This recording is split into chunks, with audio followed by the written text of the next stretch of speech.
যে হাড়সহ মাংস খায় না সেও খাবে এই রেসিপিটা একবার ট্রাই করে দেখলে। এভাবেই যদি একবার হাড় মাংস একসাথে রান্না করেন তাহলেই কিন্তু সবাই এটা বারবার আপনাদের খেতে চাইবে। আসসালামু আলাইকুম, ভিডিওটি স্কিপ না করে দেখতে থাকুন। প্রসেসিংয়ে চলে যাচ্ছি। তো প্রথমে আমি এখানে 1 কাপের সাথে সামান্য কম তেল আমি ইউজ করছি। আমার পরবর্তীতে সেটা নেক্সট স্টেপে লাগবে। তো তেলের মধ্যে আমি তেজপাতা ফোড়ন দিয়েছি, এরপর এলাচ দিয়েছি, গোলমরিচ দিয়েছি আর লবঙ্গ দিয়েছি। ফোড়নের মধ্যে 5 ফোড়ন দিয়েছি আর দিয়ে দিচ্ছি চিকন জিরা।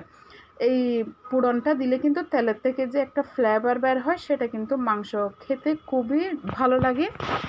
অবশ্যই এটা দেওয়ার চেষ্টা করবেন ফোড়নটা এই রান্নার মধ্যে। তারপরে দিয়ে দিয়েছি শুকনো মরিচ এবং কাটা পেঁয়াজ। 1 কাপ মতো পেঁয়াজ দিয়ে দিয়েছি, 7-8টা মতো কাঁচা মরিচ দিয়ে দিয়েছি এবং দিয়ে দিয়েছি 2 টেবিল চামচ আদা বাটা। এখানে আদা বাটার পর দিয়ে দিয়েছি 1 টেবিল চামচ রসুন বাটা দিয়ে রসুনটা একটু থেতু করে দিয়ে দিয়েছি। এভাবে কিন্তু মাংসে দিলে খুব ভালো লাগে। তো এখন দিয়ে দিছি পোলাওয়ের পাতা, যেটা আমরা ভাতের মধ্যে দিয়ে থাকি, সেটা আর শুকনো পাতাটা আমি দিয়ে দিচ্ছি। তো এখন দিয়ে দিচ্ছি লবণ, স্বাদ মতো লবণটা দিয়ে দিবেন। এখন মশলাটা ভালো করে কষিয়ে নেব যেন মশলাটা একদম ম্যাশ হয়ে যায়। ততক্ষণ আমি আর একটা মশলা রেডি করার জন্য প্রস্তুতি নিচ্ছি।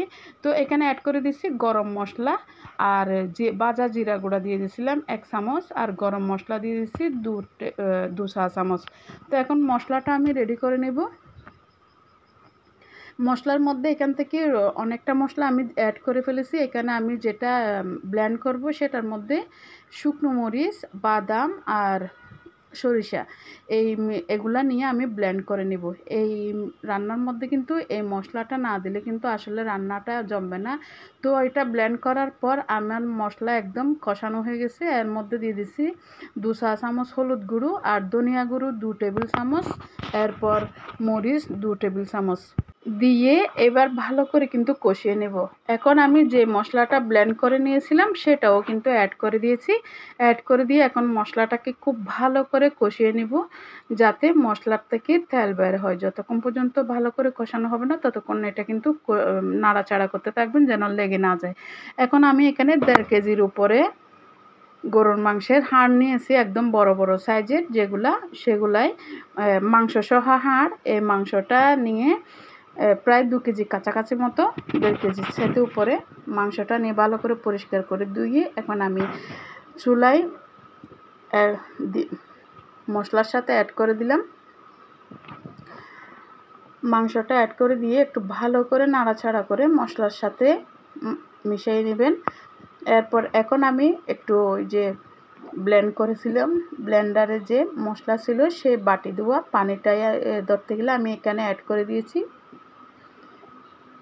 সেই পানিটা দিয়ে নাড়াচাড়া করে এখন ঢাকনা দিয়ে আমি 20 মিনিটের জন্য এটা সিদ্ধ করতে দিব। 20 মিনিটের মধ্যে কিন্তু আমি আরও 2-3 বার এটাকে নাড়াচাড়া করে দিয়েছি। এখন 20 মিনিট পর এটার অনেকটা পানি কমে গেছে।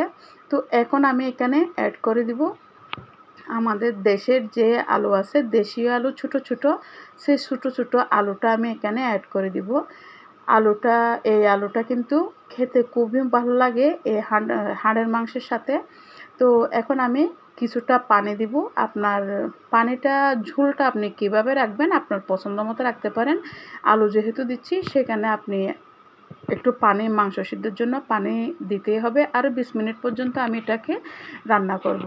এখন এক পাশে রান্নায় দিয়ে আমি একটা বাগার এখানে রেডি করে নিচ্ছি। সেখানে আমি রসুন কুচি দিয়েছি, পেঁয়াজ কুচি দিয়েছি এবং কয়েকটা শুকনো মরিচ দিয়ে একদম খুব ভালো করে কিন্তু এটাকে একটু ব্রাউন কালার করে গোল্ডেন করে ভেজে নেব। গোল্ডেন ব্রাউন কালার করে যখন এটা ভেজে নেব তখন কিন্তু এটার একটা সুন্দর ফ্লেভার বের হবে।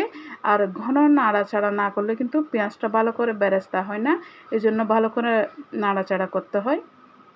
এখন এটা আমি মাংসের সাথে কিন্তু অ্যাড করে দিচ্ছি।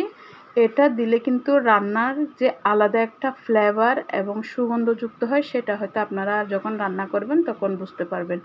তো জয়ফল গুঁড়া দিয়ে দিছি 1 চা চামচ, গরম মশলা এটা। তো এটা দিয়ে আমার একটু লবণ কম মনে হয়, তাই এজন্য আমি সামান্য 1 চা চামচ লবণ অ্যাড করে দিয়েছি। লবণের স্বাদটা আপনারা আপনাদের মতো করে দিবেন। ফাইনালি আমার প্রায় 40 থেকে 45 মিনিটের মধ্যে এই রেসিপিটা রেডি হয়ে গেছে। এখন ফাইনালি আমার রান্নাটা রেডি হয়ে গেছে। আমি ঝোলটা এভাবে রেখেছি।